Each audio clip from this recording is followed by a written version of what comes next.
Hey everybody, in this next video lesson we're going to talk about something called electrolytes. We're going to title this electrical conduction.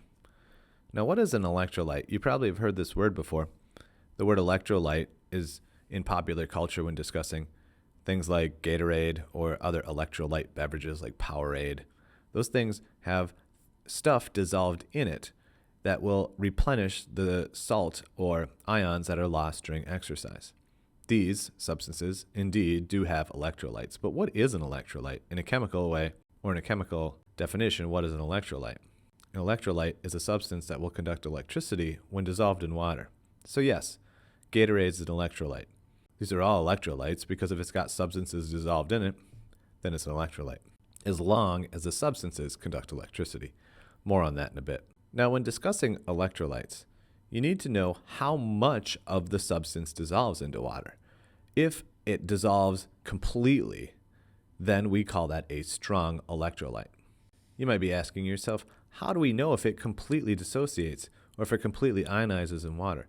Well, there's a little test that we can perform, and what we can do is see if it conducts electricity.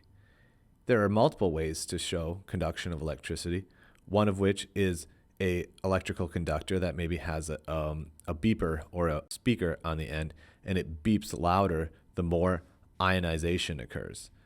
Others have light bulbs on the end, and the light bulb lights up higher, or the light bulb is brighter under high conduction. Strong electrolytes completely dissociate, and we witness a very high conduction. Examples of things that are strong conductors or strong electrolytes are ionic compounds like salt, or strong acids and bases, things like hydrochloric acid or sodium hydroxide. That's an example of an acid or base. These things are all considered strong electrolytes. Now, anything less than 100% dissociation is considered a weak or partially dissociated electrolyte. So some substances only split apart a small percentage of the time. Some may be 50%, some may be 25%, maybe anything less than 100% is considered a weak electrolyte. We say that this has medium conduction.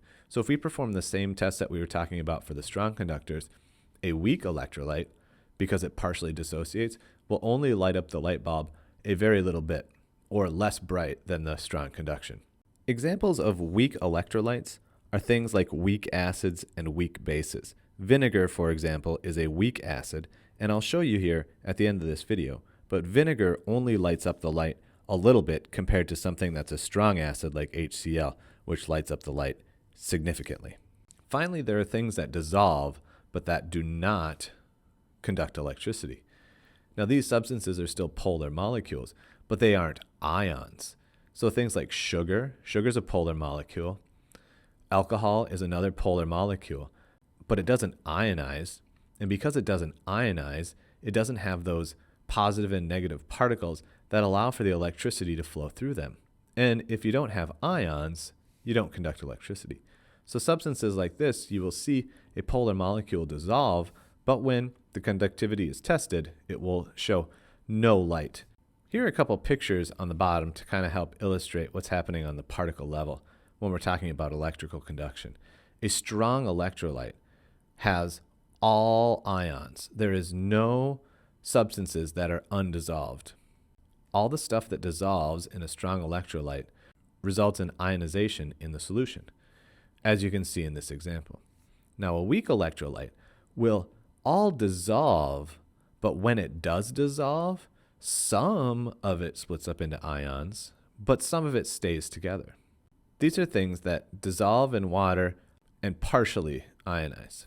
Finally, there are things that dissolve in water, so they must be polar because, recall, polar molecules will dissolve in water. But if they don't conduct electricity, then they must not ionize. And if it doesn't dissolve in water, then it's probably a nonpolar molecule, and it certainly will not conduct electricity because it's not dissolved.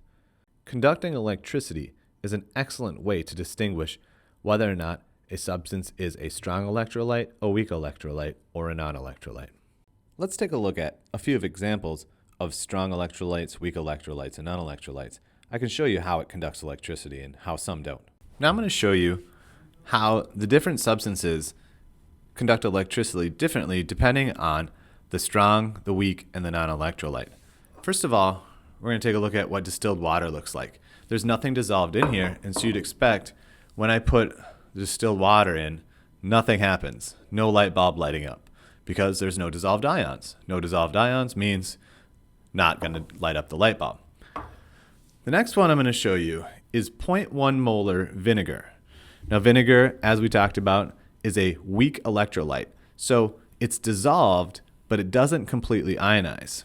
And when I put this into the electrical conductor, you can see maybe faintly the light bulbs start to light up. It's starting to glow faint orange.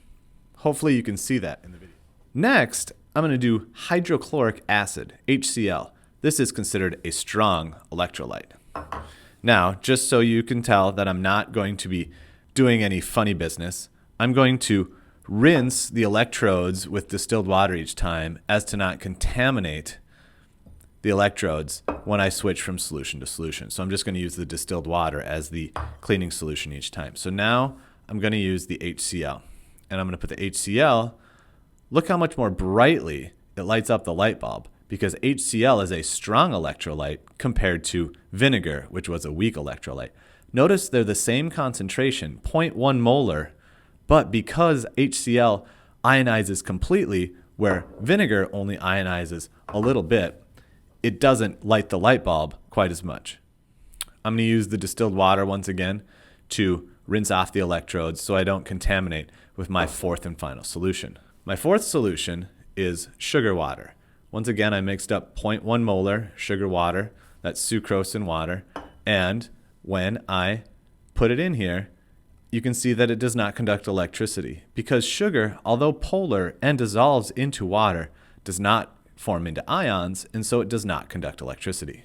And the last thing I want to show you here today is how concentration matters.